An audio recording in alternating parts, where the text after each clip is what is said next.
అయితే సత్యమూర్తి గారు మనం చూసుకుంటే ఏదైతే మద్యంలో కుంభకోణం జరిగింది, దానికి సంబంధించి పెద్ద పెద్ద తలకాయలు అరెస్ట్ అయ్యాయి. మనం చూసుకుంటే మిథున్ రెడ్డి కావచ్చు, చెవిరెడ్డి భాస్కర్ రెడ్డి కావచ్చు, అదేవిధంగా జగన్మోహన్ రెడ్డికి సంబంధించిన ఓఎస్డీ కావచ్చు, బాలాజీ గోవిందప్ప కావచ్చు, చాలా పెద్ద పెద్ద తలకాయలు అయితే అరెస్ట్ అయ్యాయి. అయితే జగన్మోహన్ రెడ్డికి ఒక రకమైనటువంటి ఒక లక్షణం ఉంది.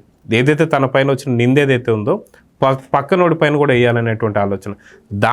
దాని విధంగానే ఇప్పుడు ఇక్కడ ఏదైతే ములకల చెరువు కల్తీ మద్యం కేసు సంబంధించి జోగి రమేష్ ఇదంతా స్థాపించాడా, నిజంగా బురద చల్లాలంటే ప్రయత్నమేనా అంటే ఏమంటారు? ఇప్పుడు జగన్మోహన్ రెడ్డి మొదటి నుంచి కూడా ఈ ములకల చెరువు అక్రమ మద్యం కేసుని కూటమి ప్రభుత్వానికి మెడక చుట్టడానికి చాలా ప్రయత్నాలు చేశాడు. చెప్పాడు, పబ్లిక్లో కూడా వచ్చి చెప్పాడు. ప్రతి రాష్ట్రంలో సరఫరా అవుతున్న ప్రతి 5 మద్యం బాటిళ్లలో ఒకటి నకిలీ బాటిల్ ఉంది అని చెప్పి ఒక ముఖ్యమంత్రి స్థాయిలో పనిచేసిన జగన్మోహన్ రెడ్డి వచ్చి చెప్పాడు.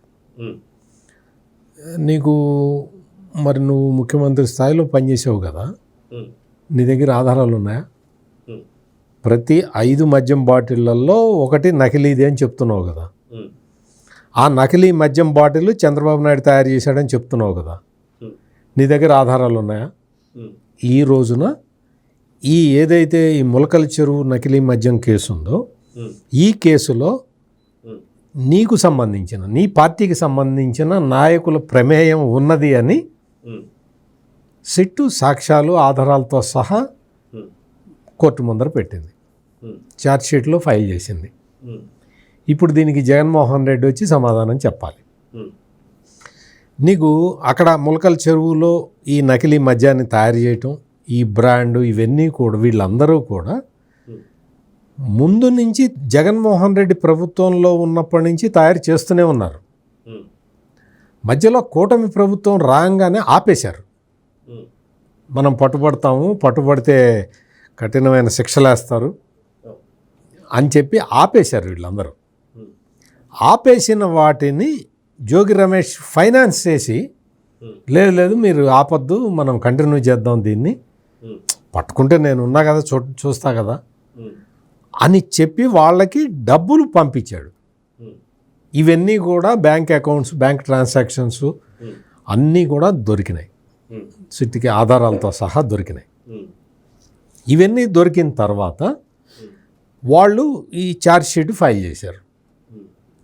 ఈ జోగి రమేష్ జగన్మోహన్ రెడ్డికి తెలియకుండా ఏమైనా చేస్తాడా? జగన్మోహన్ రెడ్డి నమ్మిన బంటు, అటాక్ చేసి రాపో అంటే చంద్రబాబు ఇంటి మీద అటాక్ చేసి వచ్చిన వ్యక్తి. మరి జగన్మోహన్ రెడ్డికి చెప్పకుండా ఏమైనా చేయగలుగుతాడా?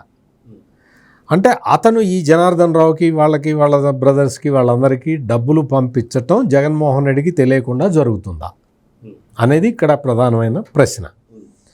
పంపించిన తర్వాత డబ్బులు పంపించటం, ఆ నకిలీ మద్యాన్ని తయారు చేయించటం, దాన్ని తీసుకొచ్చి ములకల చెరువు నుంచి తీసుకొచ్చి ఇబ్రహీంపట్నంలో డిపో పెట్టడం.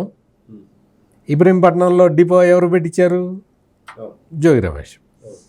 ఆ డిపో దగ్గరికి వెళ్ళి ఒక దుర్యోధనుడు ఏకపత్రాభినయంలాగా ఈయనే అని, ఇక్కడ చేశారు, ఇక్కడ పెట్టారు, అక్కడ పెట్టారు అని చెప్పి ఈయన ఒక డిమాన్స్ట్రేట్ చేయటం, ఆ సాక్షి కెమెరామెన్ తీసుకెళ్ళి మొత్తం పిక్చరైజ్ చేయటం, ఇవన్నీ చేశావు.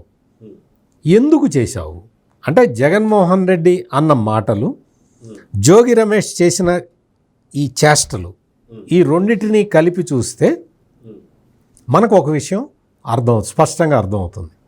ఏంటి అంటే ఇది పొలిటికల్ కాన్స్పిరసీ.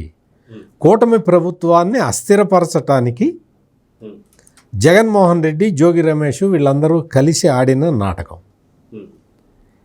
ఇక్కడ మొత్తం ఈ నకిలీ మద్యం తయారు చేసి అమ్మటం ద్వారా, అంటే మొత్తం ప్రభుత్వంలో ఉన్న వ్యవస్థని, ఆబ్కారీ వ్యవస్థ మొత్తాన్ని సర్వనాశనం చేయటం, ఆదాయం తమకొచ్చేలాగా చేసుకోవటం, టోటల్ సిస్టమ్ని ఫెయిల్యూర్ చేయటానికి, ఎంతో పకడ్బందీగా వెళ్తున్న ఈ సిస్టమ్ని ఫెయిల్యూర్ చేయటానికి జగన్మోహన్ రెడ్డి ఆడిన నాటకంలాగా మనం ఖచ్చితంగా చెప్పచ్చు. ఎందుకు అంటే ఈ ములకల చెరువులో మద్యం ఎట్లా జరిగింది, ఎట్లా తయారు చేశారు అనేది పూసగుచ్చినట్టు చెప్పాడు జగన్మోహన్ రెడ్డి తన ప్రెస్ కాన్ఫరెన్స్లో. ఎట్ట చెబుతావు? మీకు తెలుసా? నాకు తెలుసా? దుర్గాకుమార్ గారికి తెలుసా? ఎందుకు తెలుస్తుంది? మనకి తెలియదు కదా అవి ఎట్ట చేయాలో. ఎవరైతే చేశారో, ఎవరైతే చేయించారో, ఎవరైతే దానికి డైరెక్షన్ ఇచ్చారో వాళ్ళకి మొత్తం తెలుస్తుంది. ఆ క్రమంలోనే ఇదంతా జరిగింది అనేది ఇక్కడ చాలా స్పష్టంగా మనం అర్థం చేసుకోవచ్చు. ఇప్పుడు జగన్మోహన్ రెడ్డి వచ్చి ఈ సిట్ ఫైల్ చేసిన ఛార్జ్ షీట్కి సంబంధించి ఆ ఛార్జ్ షీట్లో ఉన్న వివరాల గురించి ఆయన వచ్చి చెప్పాల్సిన అవసరం అయితే ఉంది.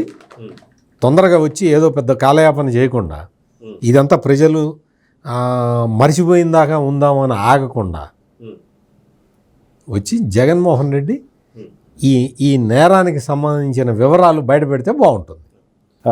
బరితెగింపు అనుకోవాలా లేకపోతే ఏమనుకోవాలో తెలియదు, కానీ 2019 నుంచి 24 దాకా జరిగినటువంటి ఒక అక్రమాలు కావచ్చు, అవినీతి కావచ్చు, అవన్నీ కూడా మనం చూస్తున్నాం. ఇవన్నీ ఒక్కొక్కటిగా కూటమి ప్రభుత్వం వచ్చిన తర్వాత ఆధారాలతో సహా బయట పెడుతున్న సందర్భంలో కూడా వాళ్ళు బరితెగించి మళ్ళీ ములకల చెరువుకు సంబంధించి ఒక కల్తీ మద్యం తీసుకొచ్చి ఆ బురదను తీసుకొచ్చి కూటమి ప్రభుత్వం మీద చల్లాలనుకుంటున్నారంటే దీన్ని ఎంతవరకు బరితెగింపు అని చెప్పి అనుకోవాలి. వాస్తవానికి మీ యొక్క ఏమంటారు జర్నలిజంలో చాలా సీనియర్ కాబట్టి గతంలో ఇలాంటి ప్రభుత్వాలు ఏమైనా చూసారా? ఇలాంటి రాజకీయ పార్టీలు ఏమైనా చూసారంటే ఏం చెప్తారు? ఎవరు ఇప్పటివరకు లేదు ఇటువంటివి.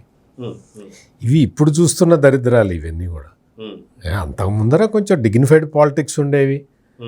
ఏదైనా రాజకీయ ప్రత్యర్థి అంటే రాజకీయ ప్రత్యర్థిని సిద్ధాంతపరంగా వ్యతిరేకించేవాళ్ళు తప్ప ఇట్లా ఇంత నీచంగా ఇంత దరిద్రంగా మేము తలకాయలు నరుకుతాం రప్ప అని చెప్పే బ్యాచ్లు ఇప్పుడే చూస్తున్నాం. దీన్ని మాత్రం కఠినంగా అణిచివేయాల్సిన అవసరం అయితే కనపడుతూ ఉన్నది.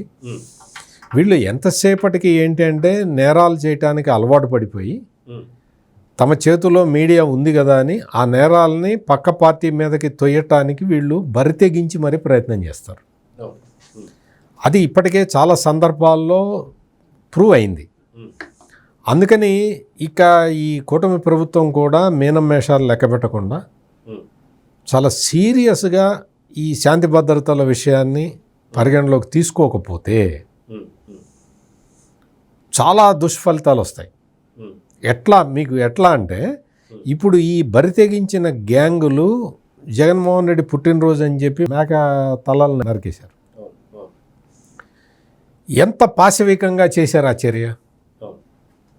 చేసి పైగా వాళ్ళు వీడియోలు తీసి పబ్లిసిటీ చేసుకోవటం. ఎవడన్నా చేస్తాడా? నువ్వు చేసేదే తప్పుడు పని అని కనీసం నీకు అవగాహన ఉండాలి కదా. అందుకనే పోలీసులు వాళ్ళకి రోడ్డు మీద నడిపించారు, పబ్లిక్లో నడిపించారు. నువ్వు పెద్ద రౌడీవా, నువ్వు రౌడీ షీటర్వా, నీ కథ ఏందో ప్రజలు చూడాలని చెప్పి నడిపించారు. ఉత్త నడిపించి వదిలేయటం కాకుండా వాళ్ళ మీద రౌడీ షీట్లు ఓపెన్ చేయాల్సిన అవసరం అయితే ఉంది. ఇప్పుడు ఈ జోగి బ్రదర్సు వీళ్ళు చేసిన కార్యక్రమాలు కూడా అంతకు ముందర కూటమి ప్రభుత్వం రాగానే అగ్రిగోల్డ్ భూముల్ని కబ్జా పెట్టేసి అంటే వాటిని స్టేట్ గవర్నమెంట్ కాన్ఫిస్కేట్ చేసింది. అటువంటి ఆస్తులని కూడా సర్వే నెంబర్లు మార్చి తన కొడుకు పేరు మీద రిజిస్టర్ చేసుకున్నాడు ఈ జోగి రమేష్.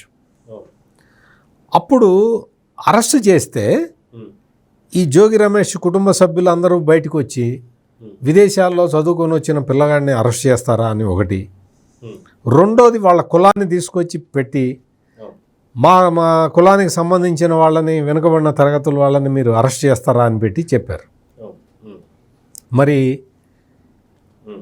మీరు చెప్పిన క్రైటీరియాలో చూసుకున్నా కానీ మరి మీరు ఇన్ని కుట్రలు పన్నచ్చా? మీరు ఇన్ని ప్రభుత్వాన్ని కూలదోస కుట్రలు మీరు పన్నచ్చా? కూలదోస కూడా ఎట్లా? ఇందాక దుర్గాకుమార్ గారు చెప్పినట్టు ఎట్లా కూలదోయాలి? ప్రజల్ని ఈ కల్తీ మద్యం ఇచ్చి ప్రజల్ని చంపుతూ ప్రభుత్వాన్ని బదనాము చేయాలని. ఎంత పాశవిక చర్య. అందుకని ఇవన్నీ కూడా చాలా తీవ్రమైన నేరాలుగా పరిగణించాల్సిన అవసరం ఉన్నది. వీటిని అంత సాధారణంగా వదిలేయద్దు. పోలీసులు కూడా వీటిని చాలా ప్రెస్టీజియస్గా తీసుకోవాలి.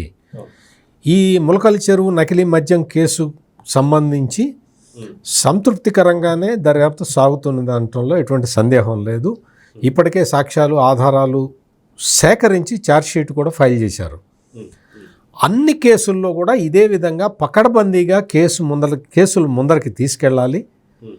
ఈ అక్రమార్కులు వీళ్ళందరూ కూడా కేవలం డబ్బు సంపాదన కోసం అక్రమాలు చేసేవాళ్ళు కూడా కాదు. వీళ్ళు రాజ్యాధికారాన్ని హస్తగతం చేసుకోవటానికి నేరాలని ప్రవోక్ చేస్తున్నవాళ్ళు, నేరాలని ప్రవోక్ చేస్తున్నవాళ్ళు. అంటే వీళ్ళు ప్రజాస్వామ్య వ్యవస్థలకే వీళ్ళు చీడపురుగులు లాంటి వాళ్ళు. అందుకని ఇటువంటి వాళ్ళ మీద, ఇటువంటి వ్యక్తుల మీద కఠిన చర్యలు తీసుకోవాల్సిన అవసరం ఉంది. పోలీసులు కూడా ఇప్పుడు ఎట్లయితే ఈ ములకల చెరువు నకిలీ మద్యం కేసులో ఎట్లా అయితే పకడ్బందీగా దర్యాప్తులు సేకరిస్తున్నారో అన్ని కేసుల్లో కూడా ఇదే విధమైన దర్యాప్తు జరిపి ఈ వైసీపీలో ఉన్న ఈ గుండాలు, నేర ప్రవృత్తి కలిగిన వాళ్ళు, ఇవన్నీ కూడా ఇంకొకటి ఏంటంటే ఇవన్నీ కూడా ఆర్గనైజ్డ్ క్రైమ్స్ లాగా చేస్తున్నారు జగన్ గారు. ఎక్కడో ఒక ఇండివిజువల్ వచ్చి నేరం చేసి వెళ్ళిపోవటం కాదు. ఇక్కడ వీళ్ళందరూ కూడా ఆర్గనైజ్డ్గా ఈ నేరాలని చేస్తున్నారు. అందుకని వీళ్ళందరినీ హ్యాబిచువల్ అఫెండర్స్ కింద ట్రీట్ చేయాలని ఐఎమ్ రిక్వెస్టింగ్ ది పోలీస్.